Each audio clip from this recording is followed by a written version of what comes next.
Can you keep a secret? Makes it clear that it's okay to make mistakes, and it's okay to be yourself. Percy Jackson actress Alexandra Daddario stars in the big-screen version of Sophie Kinsella's hit book, Can You Keep a Secret?, about a young woman who tells all her deepest, darkest secrets to a man who turns out to be her boss. Alexandra Daddario grew up with romantic comedies. She was still a child during the heyday of the classic rom-com, the ones starring Julia Roberts, Meg Ryan and Sandra Bullock. I loved Notting Hill, Never Been Kissed, the teen movies of the 90s, she remembers. Pretty Woman, When Harry Met Sally, the dynamic quality of those films. Love is not a perfect line, life gets involved, and all these films have that. What is holding them apart when they are really in love? I think that is very relatable and very romantic. Daddario is now 34 and best known for her role as Annabeth Chase in the Percy Jackson film series, as well as her turns in San Andreas and the recent Baywatch reboot, and was beyond excited when she got a chance to star in a rom-com of her own. Based on the 2003 novel by British author Sophie Kinsella, who also penned Confessions of a Shopaholic, Can You Keep a Secret? Stars Daddario as Emma Corrigan, a young woman stuck in a dead-end job as a marketing manager at an organic food company, and languishing in a dreary relationship with a boyfriend who never wears trousers. Things take a turn when she is knocking back the drinks on a flight back to New York after a disastrous business trip, and some terrifying turbulence convinces her the plane is about to crash. She ends up spilling all her deepest, darkest secrets to the stranger next to her, thinking the end is imminent, only to find they have landed safely and the handsome man, played by Teen Wolf star Tyler Hoechlin, sitting next to her is actually the CEO of her company. If you've ever seen a rom-com, you might have a vague idea of what happens next. I hadn't read the book before, so when I read the script and I really loved it and I thought it had so much heart, Daddario says. We tried to update it by bringing in more of what it's like to be a woman now. We wanted to deal with modernizing the workplace environment for a woman, and having a relationship with someone who owns the company and what that means.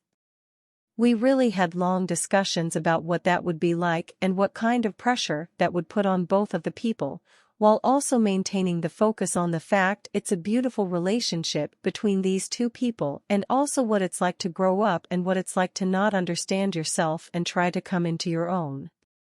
Indeed, that element felt particularly resonant to Daddario. She says, being women, and I'm sure men feel this way too, we can be a combination of extreme confidence and extreme insecurity at the same time. Emma is sort of coming of age. She's not 30 yet, but almost 30, and she's still working through this and that, and I really tried to make that clear, that you can be yourself and be insecure. You're still on your way, and that is all learning. You're not going to come out of the first thing knowing exactly what you're doing in every situation. You have to grow up and make mistakes in order to figure it out. In fact, some elements of the oversharing felt painfully familiar to her. Oh sure, she says with a laugh. I can relate to embarrassing myself for sure. She doesn't mean badly, but she gets drunk on a plane and she tells all of her secrets to a handsome stranger sitting next to her who turns out to be the CEO of her company, and he comes into the office and she's just incredibly embarrassed. It would just be an embarrassing situation she can walk away from, but this is something she is confronted with every day, so I certainly can relate to that. I think we all have had too much wine and sent the wrong email or said the wrong thing to someone, and we've all humiliated ourselves from time to time, and the idea is that it's okay to make mistakes and it's okay to be yourself, and ultimately the other person doesn't think about it in the same way that you do. Romantic comedies had been something of an abandoned genre in recent years, but the success of Crazy Rich Asians and Netflix hits such as To All the Boys I've Loved Before and Set It Up heralded a resurgence in the art form after years in the wilderness. I think what happened in the 90s and the early 2000s is we had incredible rom-coms that people love and still watch to this day, but I think maybe they became too formulaic and it became negative. It's not the genre that is bad. Formulaic films are okay, they work really well if you enjoy them, but you can't have them all be formulaic because then people get tired of them. But now Daddario is hoping that the comforting embrace of a romantic comedy will provide some relief to viewers stuck at home. I think it is escapism. It depends how you're feeling and what you're looking for, but I know I want to watch something funny and romantic.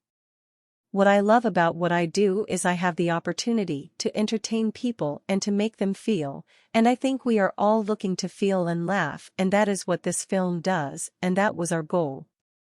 We really tried to find heart and humor, and I think if you're looking for that right now, and you need a little break, and are looking for a funny heartfelt movie with Tyler shirtless and us making out from time to time, not to give away parts of the film, then this is the film for you.